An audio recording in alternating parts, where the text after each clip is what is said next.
para falar do uso racional de antimicrobianos em serviços de saúde, o Dr. Felipe Francisco Bondantuon. Ele é médico infectologista, doutor em doenças infecciosas e parasitárias pela Faculdade de Medicina da USP. Atualmente é professor adjunto de infectologia da PUC Paraná, coordenador do Serviço de Controle de Infecção Hospitalar do Hospital Santa Casa de Curitiba e médico infectologista do Banco de Tecidos da PUC Paraná. Seja bem-vindo, também é nosso parceiro de muitas ideias, muitos projetos, muitos sonhos, né, assim, a longo prazo, quem sabe, mas o Felipe sempre está nos nossos eventos. Obrigado de novo, Felipe. Bom dia a todos, obrigado pelo convite. E a gente espera que esses projetos saiam do papel e caiam nos pacientes. Esse aqui não é um memes, né, mas seria... saiu uma imagem nos grupos, cada grupo com a sua especialidade teve uma. E esse foi o que circulou no grupo dos infectologistas, né?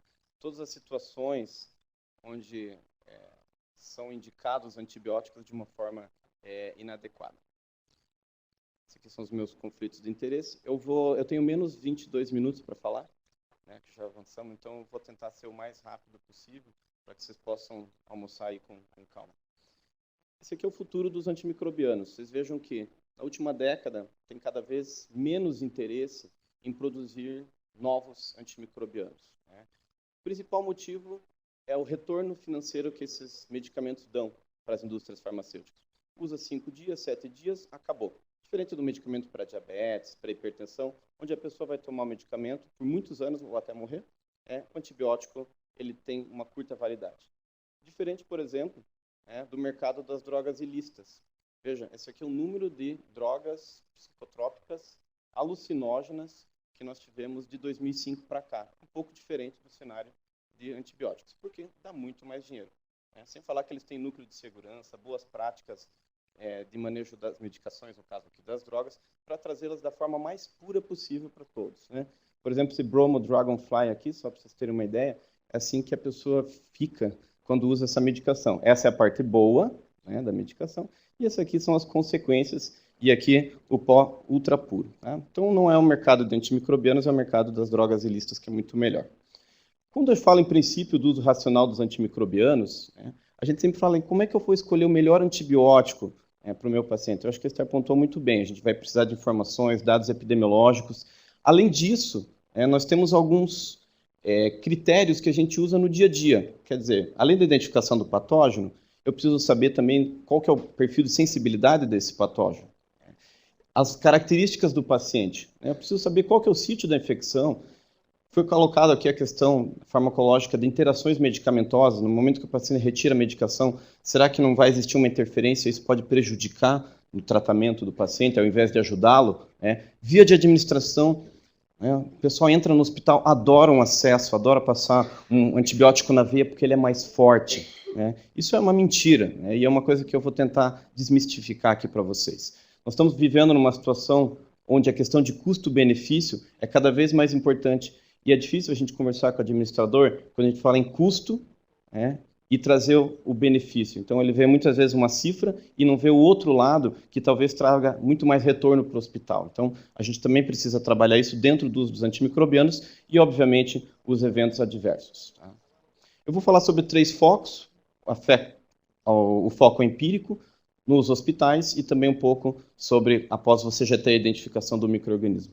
Esse aqui é um manual que o pessoal ganha dos laboratórios, né? Eu sempre pego ele e jogo no lixo, tiro uma foto junto com o genérico aqui da Coca, né? Foi questionado o genérico aqui, mas o genérico da Coca também é muito bom, tá? E eu coloco isso aqui no lixo porque esse aqui é um manual internacional feito nos Estados Unidos, que não é a realidade do Brasil, não é do Paraná, não é da minha cidade, não é do meu hospital e não é na unidade onde está aquele meu paciente. Então, isso aqui tem que ser abolido. Tá?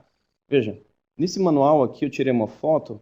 Você veja que a recomendação para meningite é ceftriaxona, mais ampicilina, mais vancomicina. Isso é lá nos Estados Unidos. Não é a nossa realidade. Esse aqui é o guideline deles. Ceftriaxona com vancomicina. Veja que já na Europa não é esse perfil. A gente vai usar ceftriaxona e vai considerar vancomicina em situações onde existe um risco daquele Streptococcus pneumoniae, que é o principal agente causador de meningite lá, de ser resistente à penicilina. E aí nós precisamos das informações, e nós temos, veja, esse aqui é o levantamento dos Streptococcus no estado do Paraná, mostrando que a resistência à penicilina é extremamente baixa. Então nós não precisamos adicionar vancomicina, não precisamos adicionar nenhum outro antimicrobiano como rifampicina quando eu vou tratar uma meningite. E não é infrequente, no momento que chega o paciente com meningite, seja numa UPA, seja dentro do próprio hospital, ele recebeu uma poliquimioterapia porque ele abriu o manual e verificou que aquele ali era o esquema recomendado. Então, é isso que nós temos que abordar no uso racional dos antimicrobianos. Dou um outro exemplo, né? Uma infecção pouco frequente, rinocinusite, né? A gente sabe que 70% dos atendimentos de urgência estão relacionados a infecções das vias aéreas superiores, né? E a rinocinusite enquadra-se como uma das mais frequentes. Nos Estados Unidos, eles recomendam muito a amoxicilina com clavulanato, que tem um espectro de ação muito maior, potencial de indução de resistência, custo e mais eventos adversos. Mas por quê? Lá eles têm uma vigilância dos micro-organismos sobre a produção de beta-lactamases. E qual que é a nossa prevalência? Nós não sabemos. Será que a gente precisa associar o clavulanato sempre? Será que a gente não pode só tratar com amoxicilina? E o tempo de tratamento? Né? Eu até trago aqui a caixa do genérico da amoxicilina, contém 15 cápsulas. Por quê? De 8 em 8 são 5 dias. Vocês veem muito aquele hábito, 7 dias, 14 dias, né? O infecto não trabalha mais uma vez por semana, né? Porque ele trabalhava uma vez por semana. Na segunda ele recomendava um antibiótico, semana que vem eu volto. Se o paciente estiver bem, para. Senão a gente prorroga por mais 14 dias, né? Mais 7 dias. Então, assim, a gente não trabalha mais agora só uma vez por semana. Tá? Faringite streptocócica, né? Nossa conhecida amidalite. Só para vocês terem uma ideia, mais da metade dos casos, como esse aqui, não são bacterianos. Tá?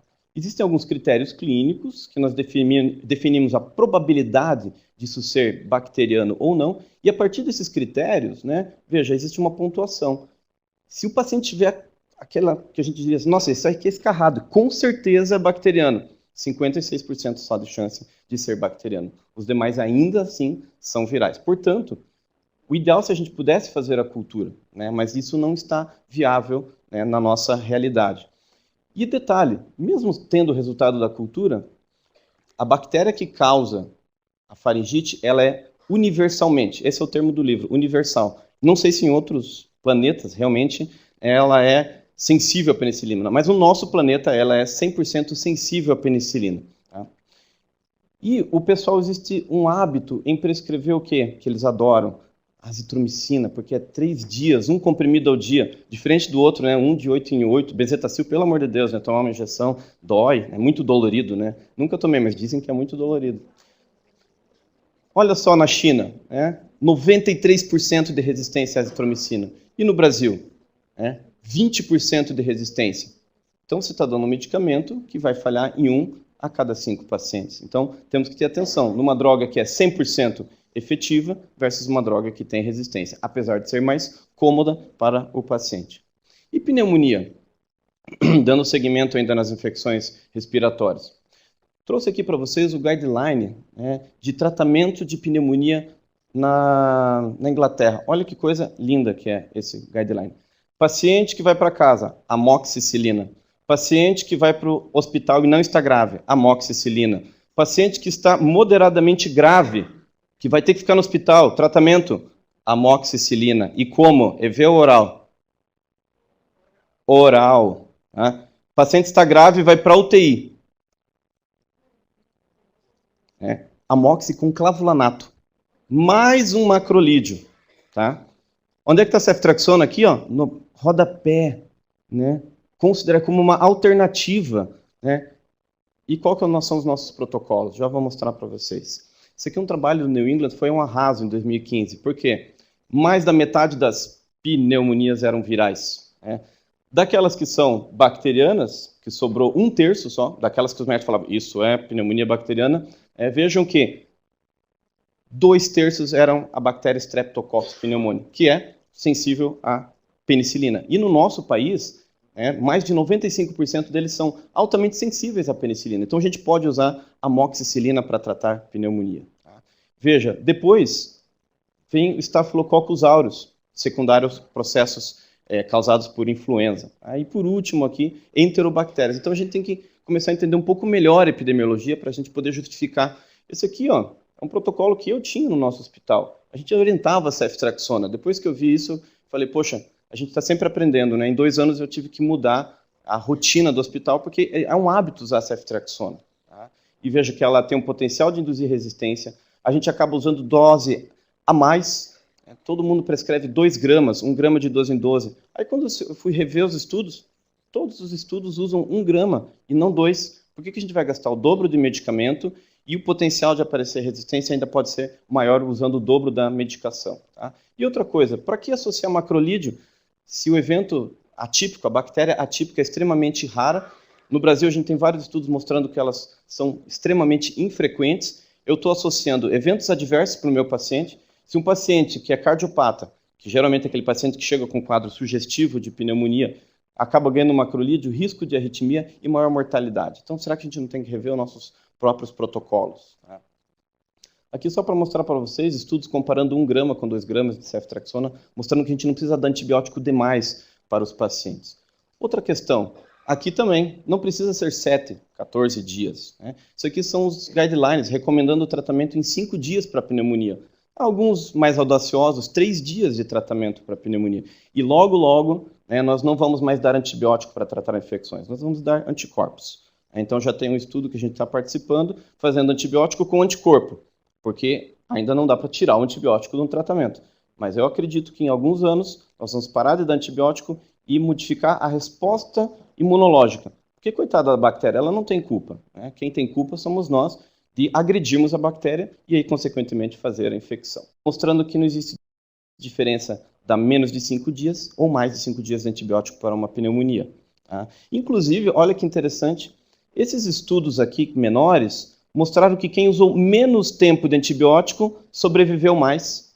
E aí eu levantei algumas questões. Por quê o paciente morreu menos, que usou menos tempo de antibiótico?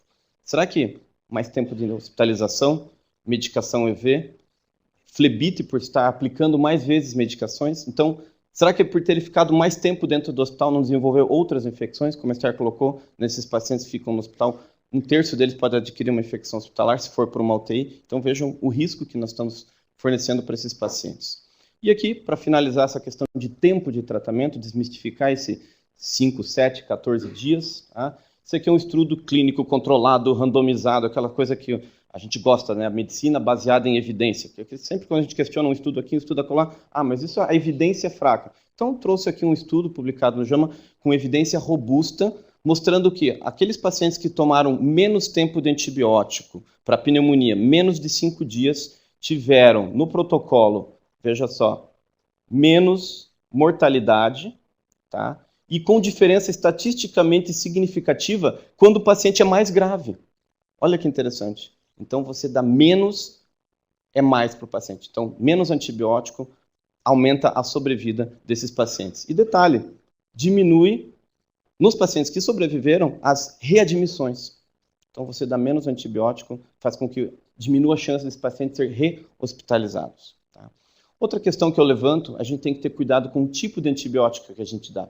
Existia um hábito, né, de usar quinolonas, levofloxacino para tratar pneumonia. Vocês viram, no guideline ele não está nem presente, citado no guideline britânico, porque é uma droga que existe um potencial de indução de resistência muito alto.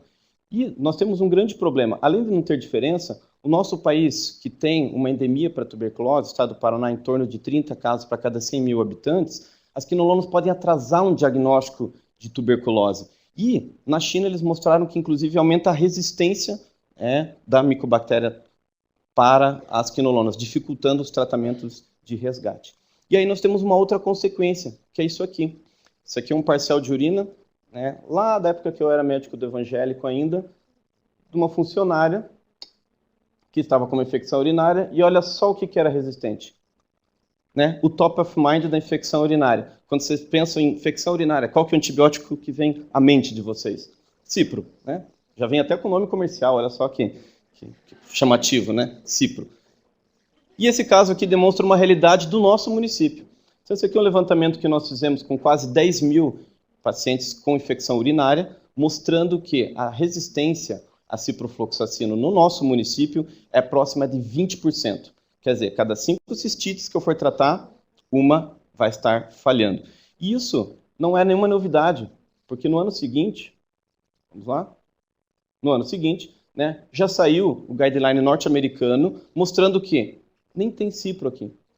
Tem nitrofurantoína, sulfa, fosfomicina, não tem cipro aqui. Eles consideram que você pode usar cipro se a resistência na sua comunidade for inferior a 10%. Quanto que é a nossa? 20%. Portanto, posso usar cipro empiricamente sem ter a bactéria na minha mão?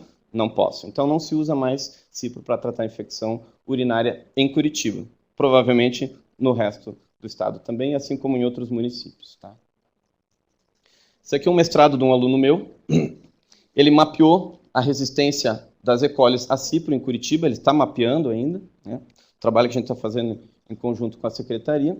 E vejam os bairros que têm maior resistência. Região aqui, Água Verde, um pouco do Boa Vista. E o que chamou atenção foi uma alta resistência de cipro em regiões mais periféricas também. Porque, se você pensar, aqui são as pessoas que podem comprar quinolona, porque quinolona não está nas UBS. Então, tem que se virar com o que tem. E essas regiões aqui têm maior potencial aquisitivo, podem comprar antibiótico. Então, obviamente, existe uma relação direta entre consumo com antibiótico e o aparecimento da resistência. E aí, uma amiga minha publicou o quê? Isso aqui, lembrando de geografia, água, medicamentos que são dispensados, né, como pelo sistema pluvial, vão para essas áreas. Então, existe uma relação, né, do que é dispensado. E aí foi comentado sobre o manejo dos resíduos. Né? Onde é que estão sendo colocados esses medicamentos? Quer dizer, será que nós não estamos disseminando a resistência? E um outro problema não é só a resistência a cipro. O que nós também estamos preocupados é com aquelas que são resistentes, por exemplo, a ceftriaxona, que são produtoras de beta-lactamases de espectro estendido. A gente usa o termo ISBL. Também, olha só, Água Verde, Batel. Então, são as áreas mais abastadas do nosso município que têm maior percentual de resistência. Por quê? Uma boa pergunta. Isso a gente até mostrou em 2 estudos. E esse aqui é o levantamento do DASA e do Fleury, que são os 2 maiores laboratórios privados do nosso município, né, mostrando o percentual de resistência, né, à ceftriaxona das Escherichia coli. Olha só a tendência linear que nós estamos enfrentando em 2015 em relação a 2005. Então, isso é assustador. Se nós seguirmos essa linha, em 20 anos, nós só vamos poder tratar cistite dentro do hospital, porque não teremos medicações por via oral, até porque também o nosso mercado de antibióticos está bem desabastecido. Então, se eu chegar com uma infecção mais grave, uma pielonefrite, eu não vou ter opção via oral mais, porque nós já queimamos o ciprofloxacino. Hoje eu tenho que dar uma opção injetável. Posso dar ceftriaxona, posso dar um aminoglicosídeo como gentamicina. Então, vocês vejam quão ruim é essa questão. E dentro do hospital, a partir do momento do meu paciente estar hospitalizado, nós temos que rever os protocolos em relação a tempo de tratamento. Então, a gente tem trabalhado muito em relação a retirada precoce do antibiótico, afastar o diagnóstico da infecção, a importância da cultura que seja feita da melhor forma para que a gente possa adequar o antibiótico do nosso paciente. Tá? E, como eu falei, eu insisto muito na questão de tempo de antibiótico, porque um dos maiores problemas que levam a eventos adversos no hospital é ele ficar no hospital. Então, isso já foi demonstrado. Eu não sei se a longo prazo nós não vamos descobrir que ir para o hospital aumenta a mortalidade. Quanto mais longe nós ficarmos do hospital, melhor. Então, a gente tem que ver se a gente não está aumentando a mortalidade e levando as pessoas para dentro do hospital. Então, eu coloco alguns exemplos. Pneumonia hospitalar, por exemplo, infecção urinária. Infecção urinária, mesmo por bactéria multiresistente, KPCN, você pode tratar por 3 dias, é a mesma bactéria. Tem um perfil de resistência diferente? Sim. Inclusive, quanto mais resistente, menos malvada ela é, porque ela precisa gastar tempo fazendo a resistência e ela perde, ela gasta energia com isso e não gasta energia fazendo fatores de virulência. Então, em tese, os estudos in vitro mostram que elas são menos agressivas. Então, até essa questão que a Esther colocou do medo da bactéria, poxa, talvez a KPC seja mais difícil de tratar, mas pode ser que ela seja menos agressiva do que uma multissensível. Então, isso também deve ser levado em consideração. Nós temos que reduzir tempo, nós temos que escolher melhor os nossos antibióticos. Vou comentar um pouquinho sobre a escolha dos antibióticos, a nossa experiência. Infecções do sítio cirúrgico também, né? Deixa lá 7 dias. Não precisa, 48 horas que está melhor, 4, 5 dias de antibiótico. Tem estudo mostrando infecção intraabdominal. Se você faz uma boa cirurgia, uma boa limpeza, 4 dias de antibióticos já está suficiente. Qual que é a evidência? New England Journal of Medicine, 2015. Quer dizer, uma das melhores revistas de medicina mostrando isso. Por que a gente não pode fazer igual a lugares que fazem muito melhor do que nós? Por que nós temos que nos rebaixar e fazer o que está errado? Essa é uma grande pergunta. Tempo de profilaxia de antibiótico dentro do hospital. Pá, aquela esticadinha. Deixa mais um dia. Né? Eu dei um pontinho errado. Estava muito apertado, sangrou muito. Não existe nenhuma evidência disso. Antibiótico profilaxia ela é breve, é no dia da cirurgia, ou não se faz, 24 horas. Raras situações. Eu falo em hospital de trauma, quando trabalhei muito no evangélico, a gente tentou bloquear, inclusive, o antibiótico, mesmo em ferida de trauma. Poxa, quebrou a perna, passou o trator em cima do aterro sanitário. 2 dias de antibiótico, não precisa mais. Tá? Por quê? Qual que é o problema? Se eu estender a profilaxia, esse aqui foi antes, quando a gente começou a restringir a profilaxia, e quando a gente, na época, antes da restrição, a gente deixava livre. O cirurgião olhava, não está muito bom, vamos deixar mais uns dias de antibiótico. Né? O que acontecia? As minhas opções terapêuticas, quando ele desenvolvia uma infecção de verdade, porque naquele momento era uma profilaxia, eu tinha menos opções terapêuticas. A partir do momento que a gente segurou o antibiótico, 24 horas, cortava a prescrição, né, a gente começou a ter possibilidades maiores de tratamento quando ele realmente desenvolveu uma infecção, porque nós estávamos fazendo o quê? Uma pressão seletiva menor. Dentro das pneumonias hospitalares, a mesma questão. Poxa, mas o paciente está entubado, em ventilação mecânica, ele está grave. 4 dias, 5 dias, nós podemos fazer a substituição da medicação. E aí vem até algumas questões. Nós não podemos dar a medicação oral para esse paciente, por sonda. Eu vou mostrar algumas situações para vocês. Isso que é importante. A gente precisa ter o conhecimento da epidemiologia do nosso hospital. E aqui vem um grande erro. Quer dizer, aqui eu peguei as bactérias do nosso hospital e verifiquei o perfil de sensibilidade. Qual que é o melhor antibiótico ali? Meropenem. Não sabe o que tem? Meropenem. Porque o meropenem é um antibiótico de amplo espectro. Porém, o potencial de indução de resistência dele é muito grande. Então, ele era, até uns 10 anos atrás, a nossa última linha. Por isso que eu brinco, não sabe o que tem meropenem. Hoje não sabe o que tem, não sei se dá para usar meropenem. Nós temos que usar outros antibióticos, polimixina, aminoglicosídeos, enfim. Portanto, a política no nosso hospital foi de tirar o meropenem. Não vamos usar o meropenem, vamos usar outras opções. E aí, quando a gente foi fazer um cálculo de ajuste, combinando antibióticos, tentando não usar o meropenem, se eu usar, por exemplo, levofloxacino com gentamicina num paciente na UTI com pneumonia, é bem melhor do que o meropenem. Então, a gente às vezes esquece de fazer cálculos que possam justificar uma terapêutica alternativa que vai trazer menos prejuízo para o hospital. A mesma coisa em relação às infecções de corrente sanguínea, a gente pode usar menos tempo. Poxa, já sumiram as princesas, foi automático. Aqui eu ia apresentar para vocês as princesas da resistência. Eu lembro muito disso quando a gente vai falar de cada uma das bactérias multiresistentes, MRSA, VRE. Você veja que na placa de cultura, cada uma delas tem uma cor, né? Cada uma delas lembra uma princesa, né? A minha princesa preferida é a Bela aqui, tá? As outras eu não sei o nome, então é isso aí.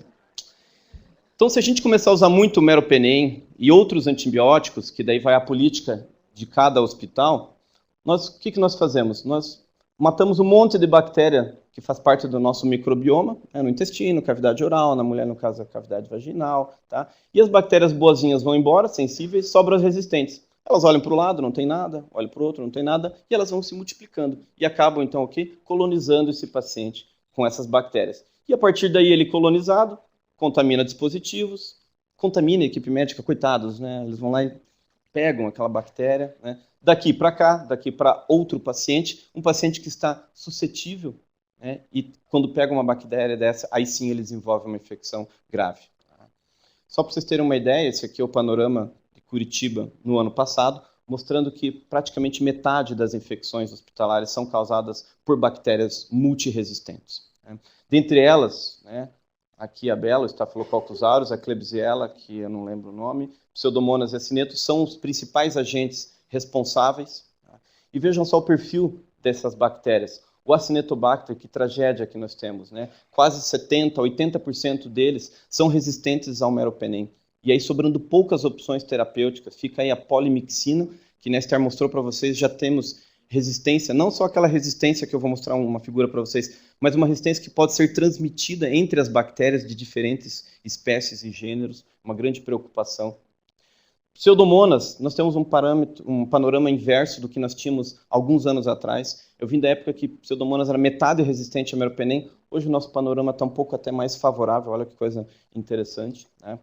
Staphylococcus aureus, normalmente metade são MRSA, outra metade não, depende do hospital. E as enterobactérias dispensam comentários, né? Nós temos aqui, dependendo do hospital, em torno de 20%, 30% de cepas resistentes aos carbapenêmicos, né? A famosa KPC.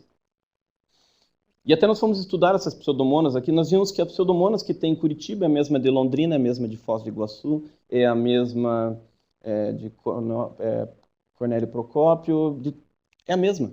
Ela se disseminou pelo estado. Quem será que andou? Eu não dei aula em Cornélio Procópio, eu não levei essa pseudomonas, tá? Então, alguém levou, certo? O nosso Acinetobacter é tudo OXA23. Quem que levou esse acineto para os hospitais, para outras cidades, né? Isso aqui até foi o mestrado da Lavínia, porque eu orientei ela, que a gente fez o perfil de clonalidade. Por que que a KPC do Cajuru é igual à da Santa Casa? Existe alguma relação entre esses dois hospitais?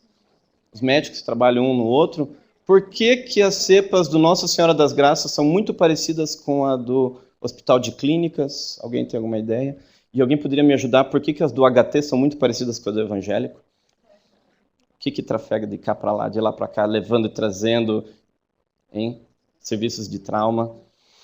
Então, onde é que está o problema, né? Não é só nas UPAs, né? Transporte dos pacientes. É feita uma desinfecção completa, né? Né? Então, aqui o nosso perfil de KPC. E aí isso culmina com o quê?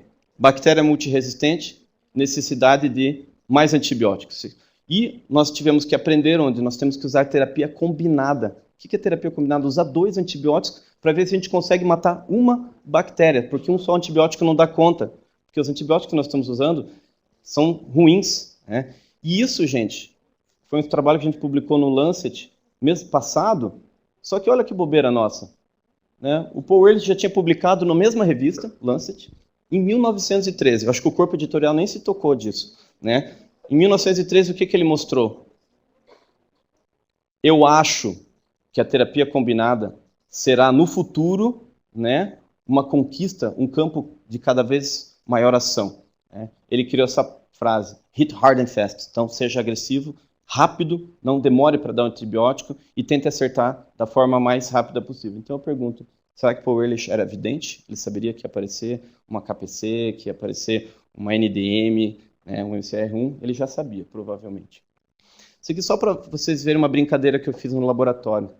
Então, a Esther falou, né, da MCR1, que é o gene transmissível, mas qual que é o nosso maior problema de resistência à polimixina? Não é esse. O Guilherme, que era o nosso microbiologista, agora ele está nos braços do Estado, ele foi para o LACEN, então foi uma excelente aquisição. Eu pedi para ele, Guilherme, passe esse acineto, acho que era, resistente à polimixina, várias vezes sem a presença da polimixina no meio de cultura. Daí ele me ligava, está resistente, né? Um mês depois, está ficando estranho, né? 2 meses depois, cultivando, repetindo. Cada 2 dias ele trocava o meio de cultura. Ela começou a ficar sensível à polimixina, né? O que significa isso? Esse paciente aqui tinha usado muito a polimixina. A partir do momento que você para de usar um determinado medicamento, a bactéria pode voltar, ela pode ser, as pessoas ainda têm amor no coração, então ela pode voltar a ser boazinha, tá bom? É a mesma coisa. O problema é que nós não podemos também errar o antibiótico. Só para vocês terem uma ideia, quase metade dos pacientes graves recebem antibiótico de forma inadequada. E é fácil, é só você botar numa tabela de Excel, né, combinar os antibióticos, 1 a 1, 2 a 2, 2 a 3, e escolher uma das 561 opções que vocês vão ter. Você lembra de arranjo, combinação, permutação que a gente aprendeu lá? Eu não lembro. Ah, exatamente, segundo grau, isso mesmo. Tá? Isso aqui a gente montou um programa, um sistema, na realidade, onde você coloca o perfil de sensibilidade e ele te dá as melhores opções. E aí você vai dentro da sua política, do teu hospital, o que é mais adequado? Nós temos o lado negro da força, né? Onde fala, vamos usar antibióticos mais caros que tenham um maior reembolso para o nosso hospital. Aí é uma política do hospital. Por outro lado, que eu acho que é a grande maioria de nós, quer dizer, o que eu vou usar que seja barato, seja eficaz, que corresponda às minhas expectativas do paciente e de todo o meu serviço. E aí que entra o uso racional do antimicrobiano.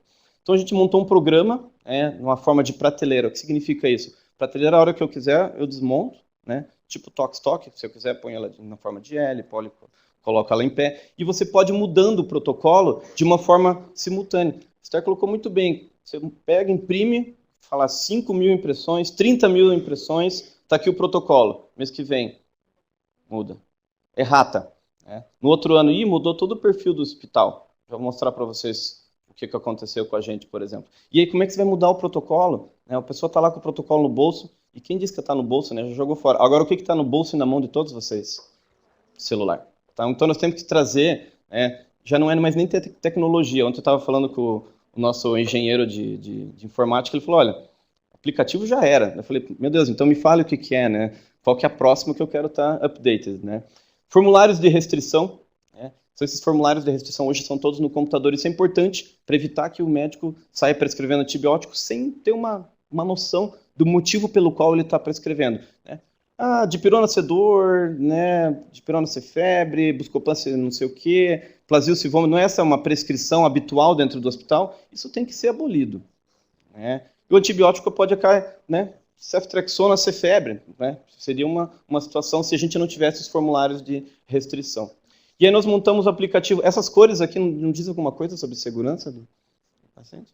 Viu que bonito? Foi o que a gente escolheu para colocar no nosso aplicativo, né, que faz as orientações de qual que é o tratamento. Vou tratar pneumonia, então eu clico lá, vou em cardiorrespiratórios, vou em pneumonia, e aí o médico fala, Felipe, mas você falou que era para usar tal antibiótico no aplicativo e agora você está me ligando dizendo que outro. Eu falei, mudou ontem? Você não acessa o aplicativo? É dinâmico, meu filho. Ele, então tá bom. Daí ele vai lá e muda o antibiótico conforme o protocolo. Assim como as profilaxias, assim como também todas as rotinas do hospital. Um dia é 3 dias o acesso, agora é 4, 5, voltou a 3. Então tudo isso é muito dinâmico e é difícil a gente fazer educação continuada dessa forma.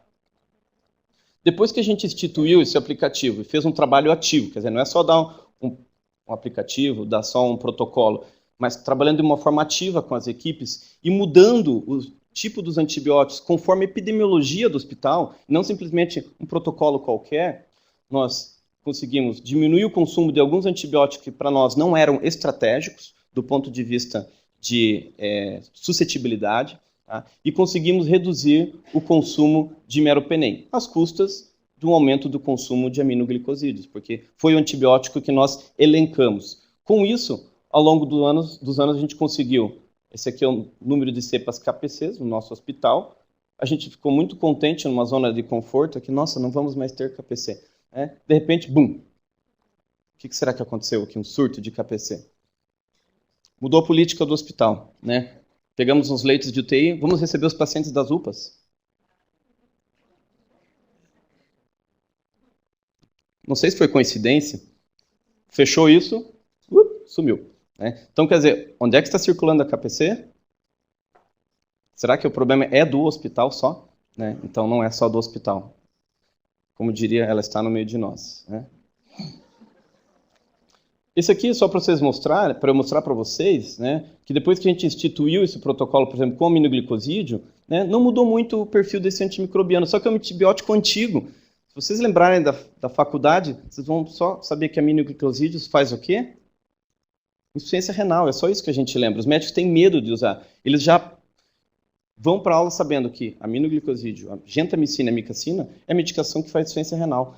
Mas aí nós propomos o quê? Dosar o antibiótico, uma curva de correção para que o paciente não faça insuficiência renal. E aí eles foram adquirindo confiança. Né? Daí a gente publica um trabalho, olha, A insuficiência renal do aminoglicosídeo é igual do meropenem, que você ama. Poxa, então eu posso usar com segurança. E mais, muito mais segurança. Por quê? Eu estou dosando. Eu estou falando, na veia desse paciente existe tantos miligramas desse antibiótico que está funcionando. E o interessante também é que, há uns 6 meses atrás, fomos dosar o antibiótico, 0. Já na hora, WhatsApp, onde está minha gentamicina? Criou-se um grupo, né? Daí já entrou farmacêutico, eu, né? A equipe da UTI. O que aconteceu? Não pegaram na farmácia. Farmacêutico, não, tá aqui, ó, checado que foi entregue. Foi administrado.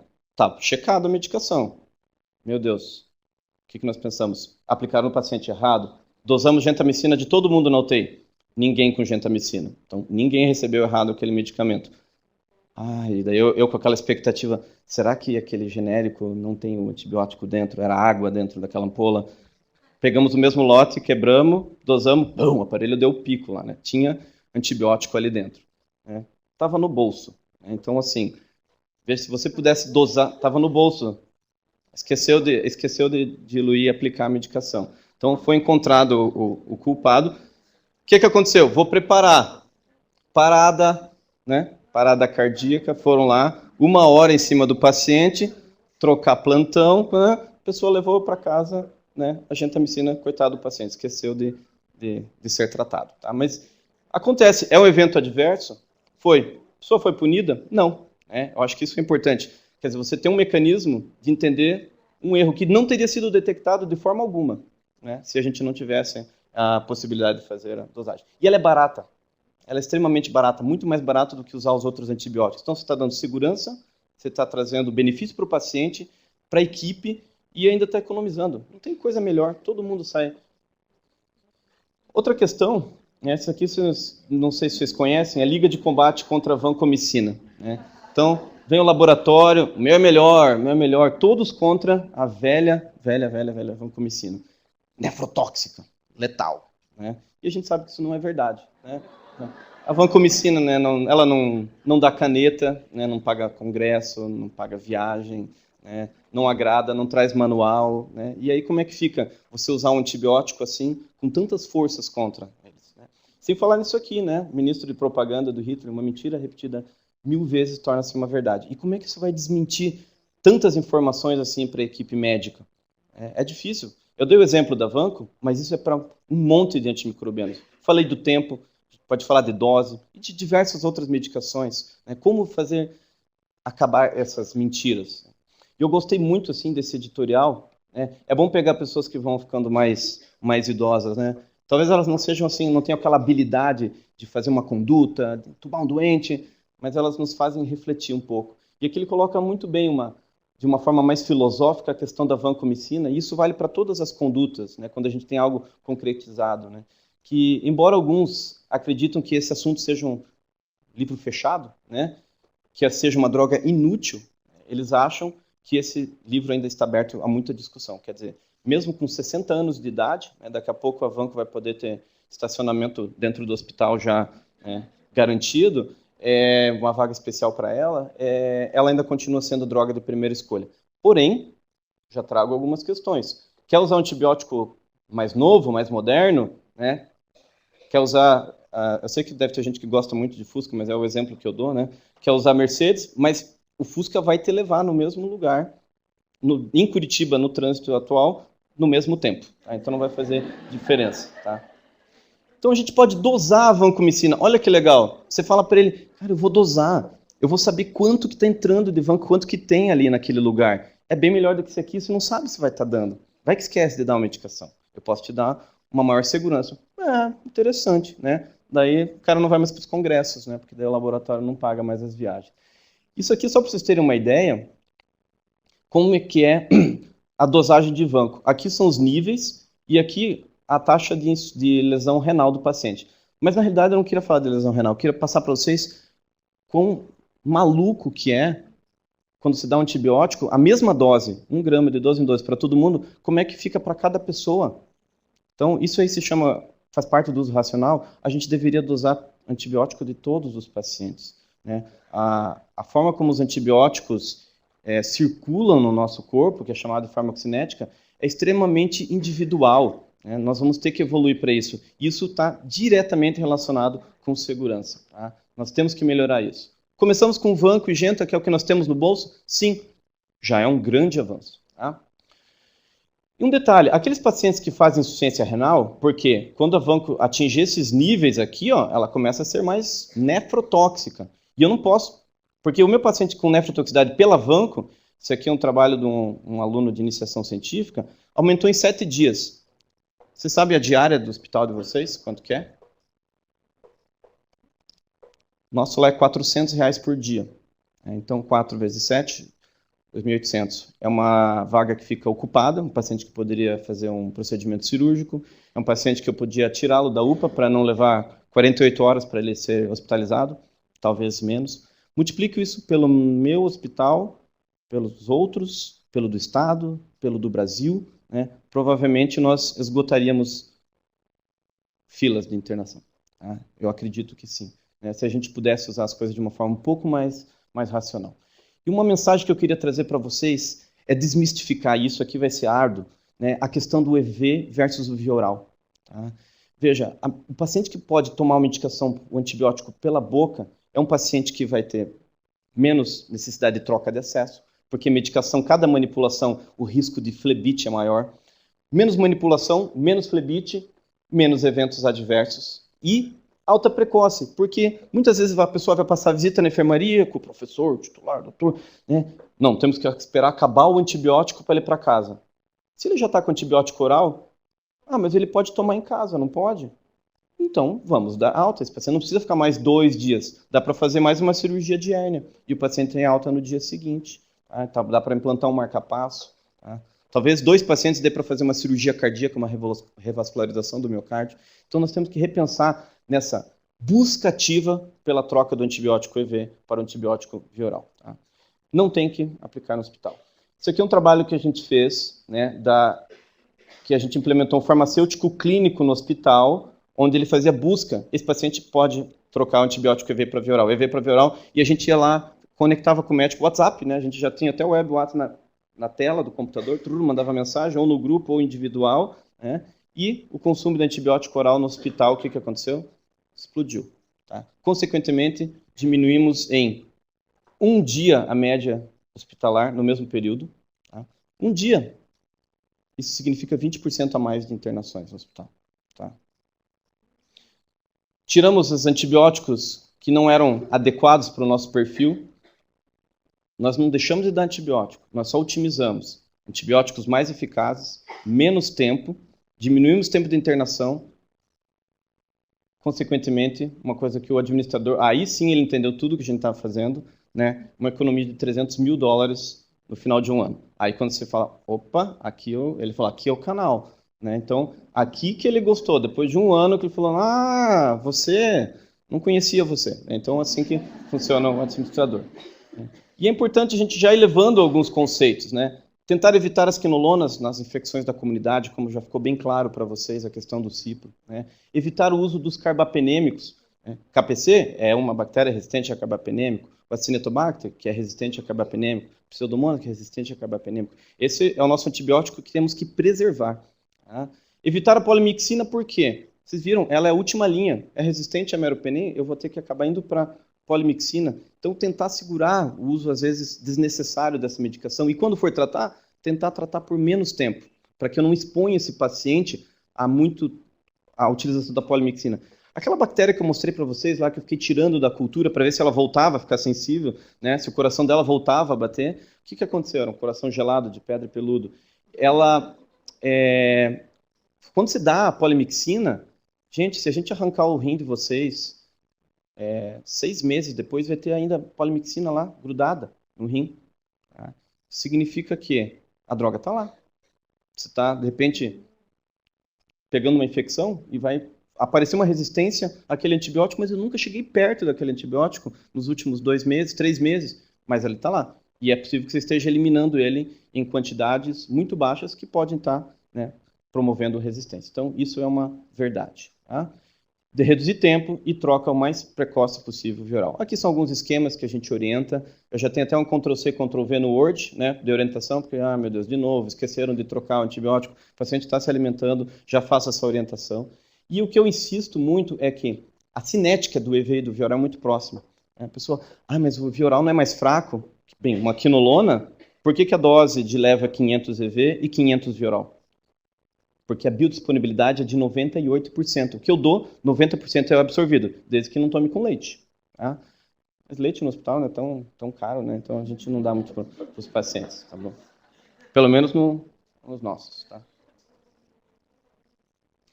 Então essa aqui é uma frase que a gente teve que ir lá, aquele dia mais alegre da nossa mãe, né? Fazer o juramento lá, a formatura, né?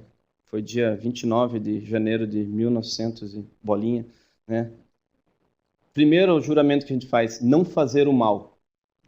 Segundo, o aliviador. E, por último, do antibiótico. Tá? Então, o antibiótico estava lá. Tá? Esse cara aqui, Hipócrates. Tá bom? Então, e aqui eu deixo para vocês o último trabalho, né, do que é essa questão de trabalhar com segurança. Então, poxa, essa aqui é a medicação Staphylococcus aureus sensível à oxacilina. Então, quando a gente encontra essa bactéria, a gente lembra da oxacilina.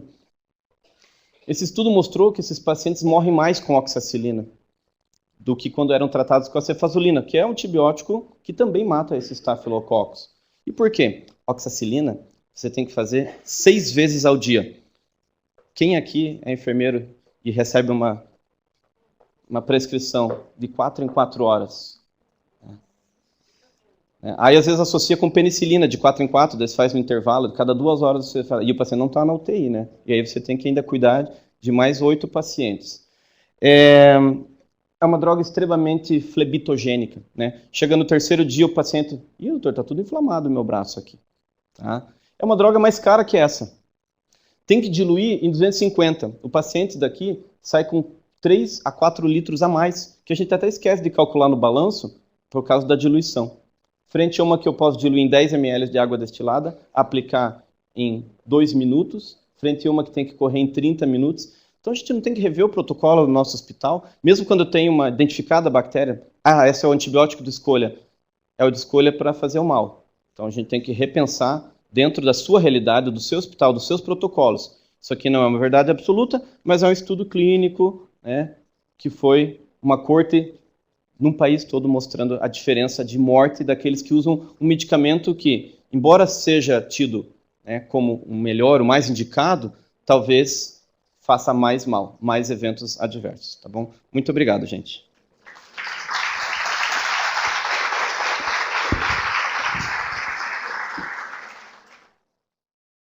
Então, muito obrigada, Felipe. Obrigada mesmo. Felipe, nos últimos 3 eventos de segurança estava, né? Que foi o de hemodiálise, o do ano passado e hoje. E veja, continua sendo muito importante, né? É um negócio que eu acho que tem que mudar a cultura. A gente falou de cultura de segurança, o uso racional é uma cultura também, que a gente precisa, e vai ter muito trabalho ainda para mudar.